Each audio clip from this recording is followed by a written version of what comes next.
कर्ज ले रहे हैं आप, कर्ज लेकर पी रहे हैं लगातार। देखिए, विपक्ष में कोई भी पार्टी है तो उसका धर्म होना चाहिए कि वो सकारात्मक बात करे, सकारात्मक विरोध करे, चलेगा, कोई दिक्कत नहीं है। परंतु बिना किसी तथ्य के, बिना किसी स्टडी के कोई बात करना, ये कांग्रेस की आदत हो गई है। मैं दावे के साथ कह सकता हूं कि मध्य प्रदेश में भारतीय जनता पार्टी की सरकार जिस आर्थिक अनुशासन का पालन कर रही है, उसी का परिणाम है कि हमें लगातार केंद्र सरकार की जो ऋण लेने की सीमा है उसमें बढ़ोतरी हो रही है, और हमें जो सीमा अलाउड है, जिसकी हमें अनुमति है, हमने उससे कम लोन लिया है, उससे कम हमने ऋण लिया है। अभी पढ़ते लिखते तो है नहीं, बिना किसी बात के कुछ भी बात बोलना। केंद्र सरकार की ओर से जो हमें लिमिट दी गई है उससे अभी भी हमने कम लोन लिया है, और कल्याणकारी राज्य में ऋण लेकर जनता का कल्याण करना, इसमें कहीं कोई गलती नहीं है, ये अर्थशास्त्र भी कहता है। अब आप जानो कुछ नहीं, मानो कुछ नहीं, समझो कुछ नहीं, केवल अपना पद बचाने के लिए और मीडिया की सुर्खियां बनने के लिए इस तरह के बयान देना। मध्य प्रदेश में भारतीय जनता पार्टी की सरकार डॉक्टर मोहन यादव जी के नेतृत्व में आर्थिक अनुशासन का पालन करते हुए मध्य प्रदेश में विकास और कल्याण के नए आयाम स्थापित कर रही है। और देश की सरकार में तो मैं बहुत बधाई दूंगा इस देश के यशस्वी प्रधानमंत्री नरेंद्र मोदी जी को। ये जो बजट आया है, ये 2047 में हिंदुस्तान के नवनिर्माण का बजट है। 2047 में ये हिंदुस्तान विकसित राष्ट्र बने, उसकी नींव रखने वाला बजट है। हर एक सेक्टर को जिस प्रकार से संरक्षण दिया गया है, जिस प्रकार से कल्याण और विकास के नए अवधारणाएं स्थापित की गई हैं, स्वास्थ्य से लेकर शिक्षा और शिक्षा से लेकर रोजगार, महिला सम्मान के साथ साथ गरीबों का कल्याण, हर एक क्षेत्र में तो केंद्रीय बजट में अलग अलग प्रावधान किए गए हैं। एक समेकित बजट है दिल्ली सरकार का। नरेंद्र मोदी जी को बहुत बधाई।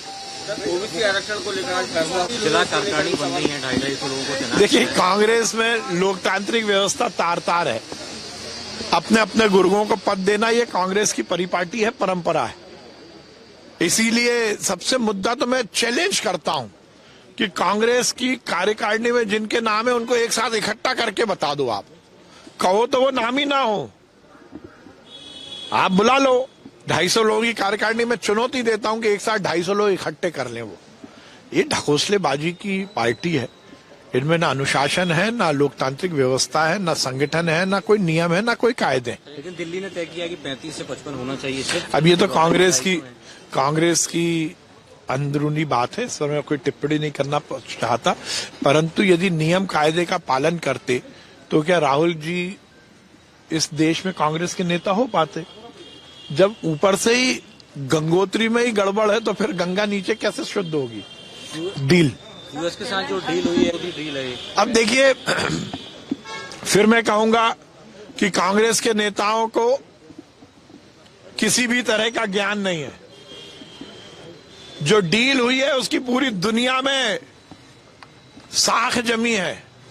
एक बार पुनः हमारे यशस्वी प्रधानमंत्री नरेंद्र मोदी जी ने स्थापित कर दिया है कि उनके काम करने के तरीके में प्रथम राष्ट्र है। इस देश के कल्याण के लिए, इस देश की जनता के हित के लिए उन्होंने अंतर्राष्ट्रीय स्तर पर हिंदुस्तान के मान और सम्मान को बढ़ाया। यह कोई छोटा मोटा मामला नहीं है।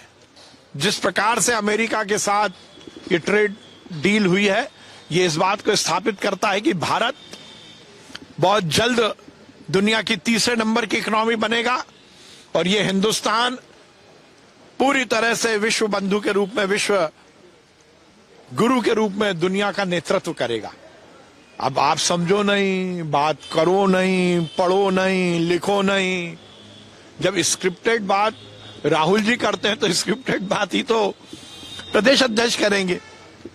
ये डील इस देश के भविष्य के लिए, इस देश की आम जनता के हित की डील है। और फिर मैं कहूंगा कि नरेंद्र मोदी जी ने स्थापित किया है कि राष्ट्र सर्वोपरि, देश के कल्याण के लिए, जनता के हित के लिए उन्होंने जो किया है वो शायद इस देश के लिए बहुत बड़ा कदम है। अब देखिए, टैलेंट की बात यदि कांग्रेस में होती तो क्या राहुल गांधी कांग्रेस के नेता होते? तो योग्यता और टैलेंट ये कांग्रेस की डिक्शनरी में कहीं नहीं है। यदि योग्यता के आधार पर नेता बनते होते तो ना इंदिरा गांधी आती, ना राजीव जी आते, ना भैया राहुल बाबा आते, और प्रियंका जी भी किस योग्यता के कारण आई है? केवल गुटबाजी, गिरोहबाजी, गुर्गेबाजी, परिवारवाद, ये कांग्रेस की योग्यता है। मध्य प्रदेश के अलग अलग विभागों में 32 प्रोडक्ट के जीआई टैग के लिए केंद्र सरकार भेजा है। देखिए, हमारी सरकार माननीय मुख्यमंत्री मोहन यादव जी के नेतृत्व में मध्य प्रदेश में विकास, कल्याण और रोजगार के नए अवसर सृजित करने के लिए प्रयास में है। मध्य प्रदेश की आबो हवा, मध्य प्रदेश की जमीन के वो प्रोडक्ट जो कि हमारी पहचान है, उनको रजिस्टर करके मध्य प्रदेश में उसका विकास किया जाए और उसके माध्यम से विकास के नए अवसर सृजित हो, यही हमारा प्रयास है। आपके राज्य की खबरें, आपके शहर की खबरें सबसे पहले जानने के लिए देखते रहें अमर उजाला। चैनल को सब्सक्राइब जरूर कर लें और पाएं हर अपडेट।